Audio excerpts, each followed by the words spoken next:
सुभानी साहब, आप supreme court के वकील होने के साथ साथ एएसपी के फॉलोवर हैं और नगीना लोकसभा से आपके पार्टी के अध्यक्ष चंद्रशेखर आज़ाद जी एमपी हुए हैं और उन्होंने लगातार अपने भाषण में एजुकेशन की तरक्की पर ख़ास तौर से ध्यान दिया है।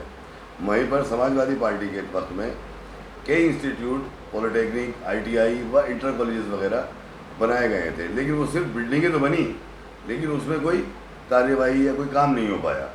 वो आज भी कूड़े की हैसियत से काम आ रही है। वहाँ पे लोग कूड़ा डाल रहे हैं या अपनी भैंसें वगैरह बांध रहे हैं, लोग खिड़कियाँ वगैरह चोरी करके ले आ रहे हैं। इसके बारे में आप क्या कहेंगे? सरदार साहब, सबसे पहले मैं आपका शुक्रिया अदा करता हूँ, आप दूसरी बार मेरे पास आए हैं। पहली बार आप इलेक्शन के दौरान आए थे। जो आपका सवाल है वो सवाल हर नगीना लोकसभा के लोगों का सवाल है और रेगुलर सवाल देखते हुए अपनी आंखों से देख भी रहे हैं और दबे लफ्ज़ों में कह भी रहे हैं। एमएसडीपी के तहत अंतर्गत ये आईटीआई हमारे सेवारे के बगल में खोला था समाजवादी गवर्नमेंट में, ठाकुर मूलचंद चौहान के दौर में। आज भी पत्थर लग रहा है वहाँ पे। 2012 में सेंक्शन हुआ था 12 करोड़ 30 लाख इस इंस्टीट्यूट के लिए, आईटीआई के लिए, पॉलिटेक्निक के लिए। और 2013 में 6 करोड़ 15 लाख रुपए पैसा आ चुका था। अब 2016 में उन्होंने वहाँ एक बोर्ड लगा रखा है और उस बोर्ड में पूरा मेंशन कर रखा है, उसमें यह भी मेंशन है कि इतना पैसा सेंक्शन हो चुका है, 12 करोड़ 30 लाख। लिहाजा पहली चीज़ तो ये कि 2016 में जब बिल्डिंग बन गई थी तो उसमें पूरा 1 साल मिला। इन लोगों ने वहाँ क्या नहीं करा। उस दौर में जब नगीना लोकसभा में 3 मिनिस्टर थे, पावरफुल मिनिस्टर थे, एक दर्जा प्राप्त मिनिस्टर थे, 2 दूसरे मिनिस्टर थे राज्य स्वतंत्र प्रभार, उसके बावजूद भी नहीं कर पाए। खैर वो जांच का विषय है।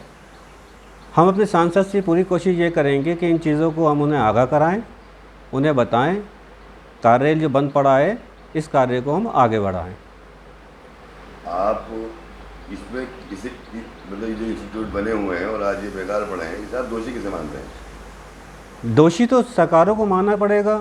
दोषी उन सरकारों को मानना पड़ेगा जिन्होंने उन लोगों को जिम्मेदारी दी, जिन्होंने जिम्मेदारी नहीं दी। मैंने आपसे पहले भी कहा, जांच का विषय है। 6 करोड़ 15 लाख रुपए कहाँ चले गए? कैसी बिल्डिंग बन गई है वो? उसमें काम क्यों नहीं हुआ?